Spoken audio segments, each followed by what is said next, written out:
Tem coisas que a gente posta e tem coisas que a gente vive. Bem-vinda ao Beyond the Post with Amanda, espaço para conversas honestas por trás da imagem, o crescimento por trás das conquistas e as verdades que quase nunca aparecem nas redes sociais. Olá, eu sou a Amanda e eu estou muito feliz que você esteja aqui.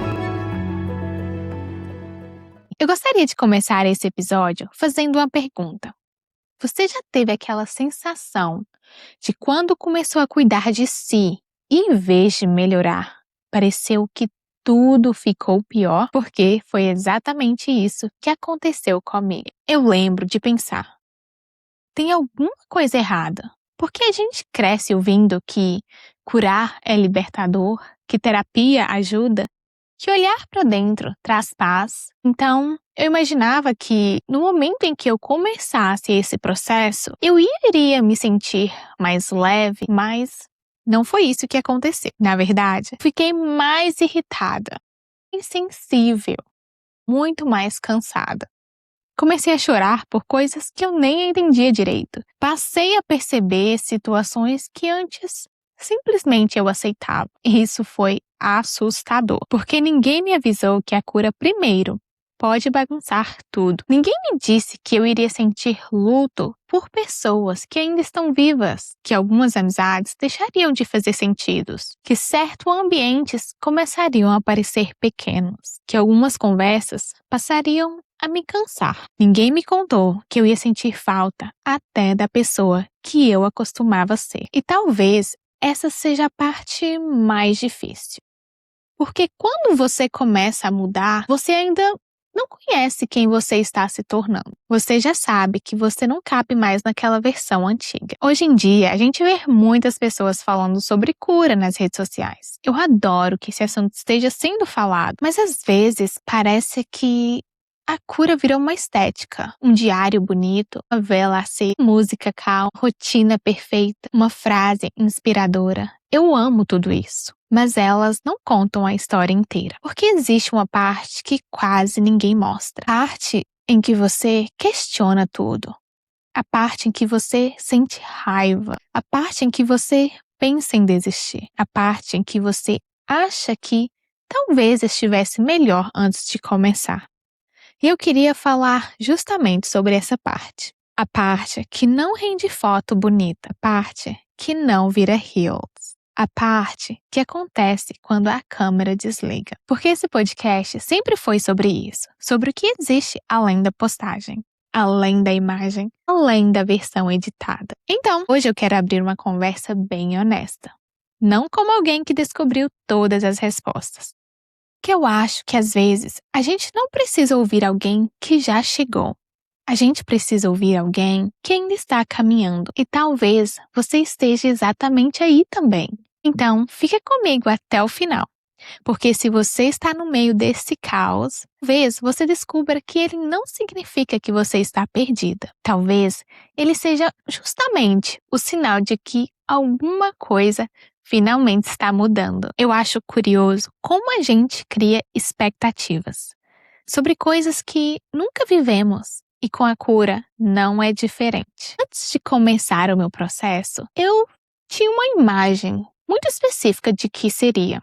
Na minha cabeça, eu faria terapias, livros, escreveria num diário, grandes revelações, choraria e pouco a pouco me tornaria uma pessoa completamente diferente. E pouco a pouco, eu me tornaria uma pessoa completamente diferente. Mais calma, mais segura, mais madura. Como se fosse uma linha reta. Você sai do ponto A, caminhando e chega ao ponto B, fim. Tudo resolvido. Só que não funciona assim. Na verdade, a cura parece mais uma espiral. Você acha que resolve uma questão, passa alguns meses, ela aparece de novo.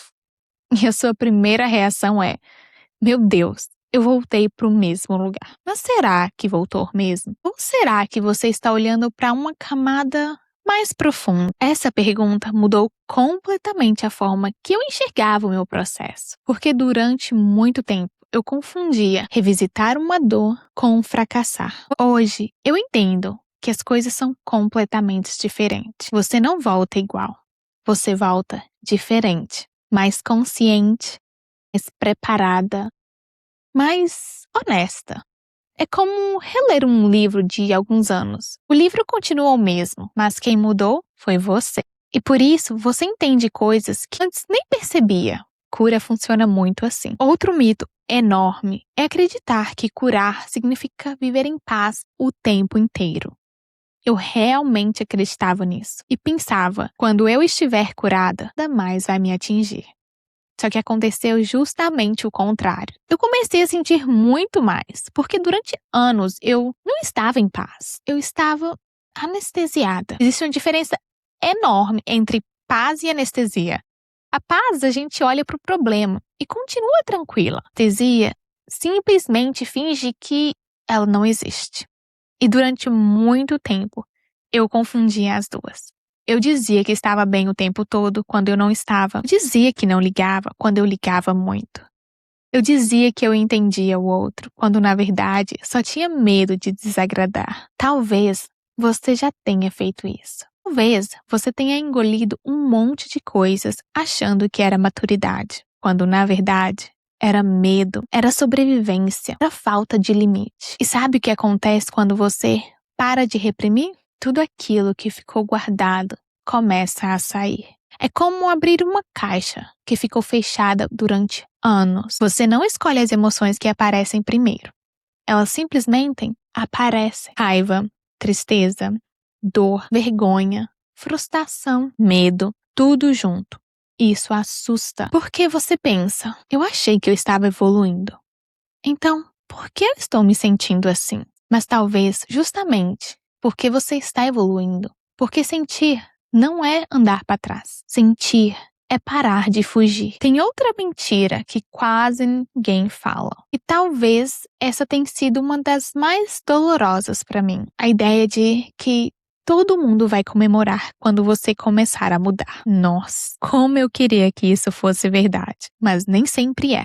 Porque quando você muda a dinâmica de seus relacionamentos. Se antes você dizia sim para tudo e agora você começa a dizer não, alguém vai estranhar. Se antes você aceitava migalhas e agora passa a querer reciprocidade, alguém vai reclamar. Se antes você colocava todo mundo em primeiro lugar e agora você começou a incluir você nessa lista, nem todo mundo vai gostar. E isso não significa que essas pessoas sejam ruins, mas significa que algumas relações só funcionavam porque você ocupava um determinado papel. O papel de que sempre entendia, de que sempre cedia, da que nunca incomodava, da que resolvia, da que sempre estava disponível. Quando você deixa essa personagem, algumas pessoas sentem falta dela. Não porque sintam falta de você, mas porque sentem falta do benefício que aquela versão oferecia. Essa foi uma verdade difícil de aceitar. Porque durante muito tempo,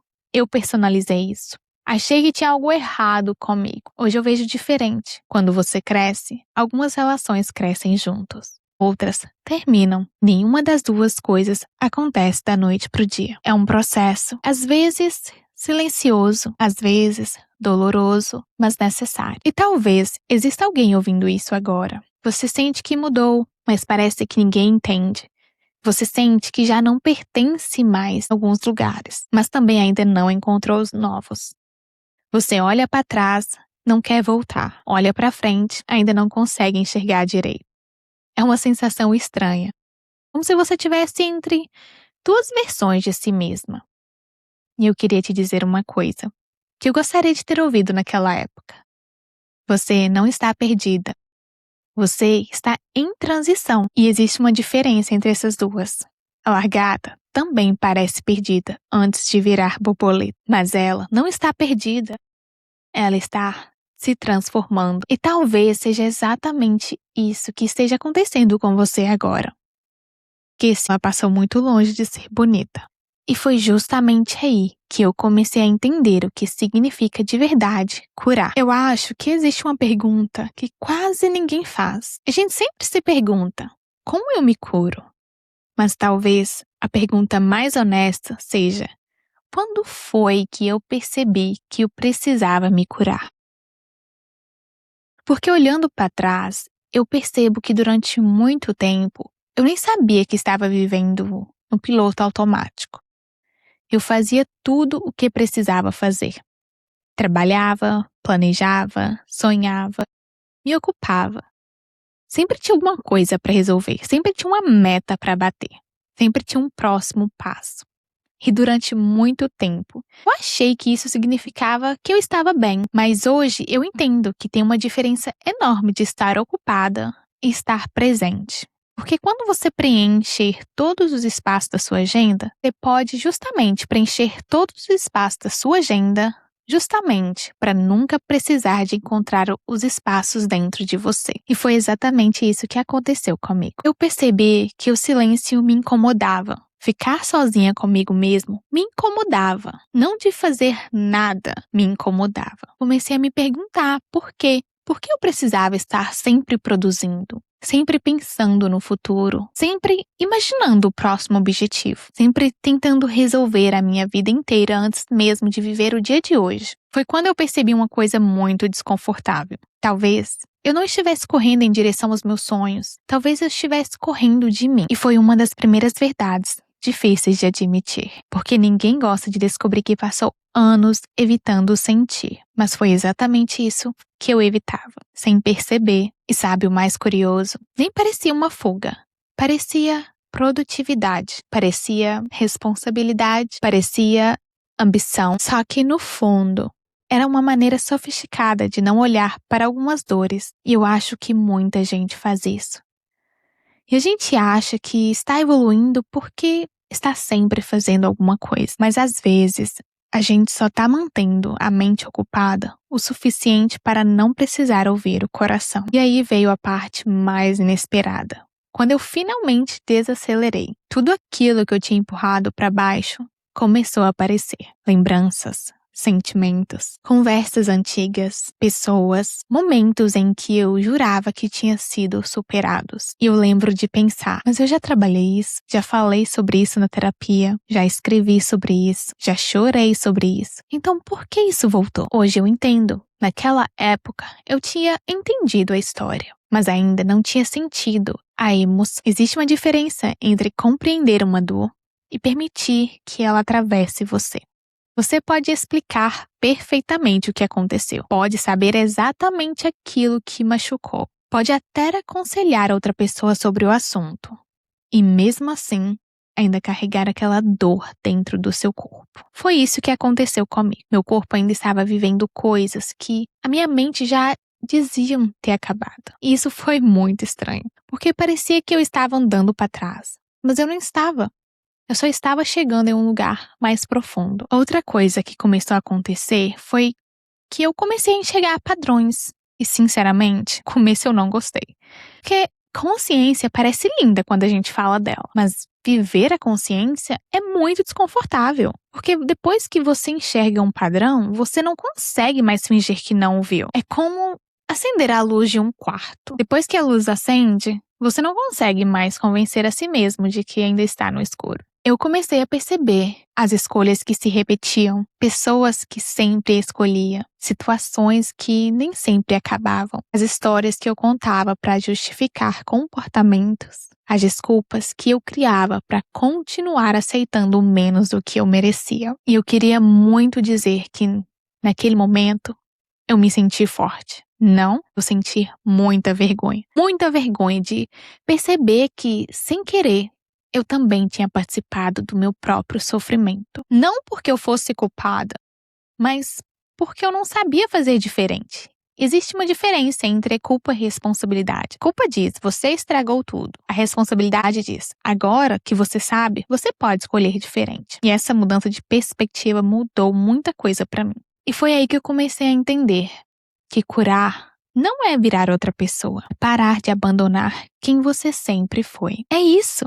É um processo muito mais profundo do que parece. Existe uma emoção que quase ninguém associa à cura. E eu quero falar sobre ela porque ela me pegou completamente de surpresa. Raiva. Eu nunca me considerei uma pessoa raivosa, muito pelo contrário. Sempre fui aquela pessoa tranquila, conciliadora, a que entendia tudo, a que evitava conflito, a que dizia, bem, não tem problema, deixa pra lá. Só que um dia eu percebi uma coisa. Talvez eu não fosse calma. Talvez eu só tinha aprendido a engolir tudo. Isso mudou completamente a forma que eu me enxergava. Porque calma é uma escolha. Repressão é sobrevivência. São muito diferentes. Quando a gente passa anos colocando as necessidades dos outros na frente das nossas, a gente esquece como é bom ouvir a própria voz. E quando finalmente você começa a ouvir, ela geralmente não fala baixinho, ela grita. E foi exatamente isso que aconteceu comigo. Eu comecei a sentir uma raiva enorme, raiva de situações que eu aceitei, raiva de quantas vezes eu fiquei em silêncio, raiva de relacionamentos em que eu me diminuí, raiva das oportunidades que eu deixei passar porque eu tinha medo, mas principalmente raiva da pessoa que eu fui. E talvez essa tenha sido a parte mais difícil. Porque ninguém gosta de admitir que participou da própria história. Só que eu olho hoje para aquela versão de mim com muito mais carinho, porque ela fez o melhor que podia, com a consciência que tinha. Ela não sabia estabelecer limites, ela não sabia dizer não. Ela confundia amor com aprovação, confundia empatia com autoabandono. Confundia ser boa com nunca decepcionar ninguém. E quando eu entendi isso, a raiva começou a mudar de uma forma. Ela deixou de ser destruição e virou informação. Acho que a gente foi ensinado a acreditar que sentimentos negativos são um problema. Mas talvez eles são apenas mensagens.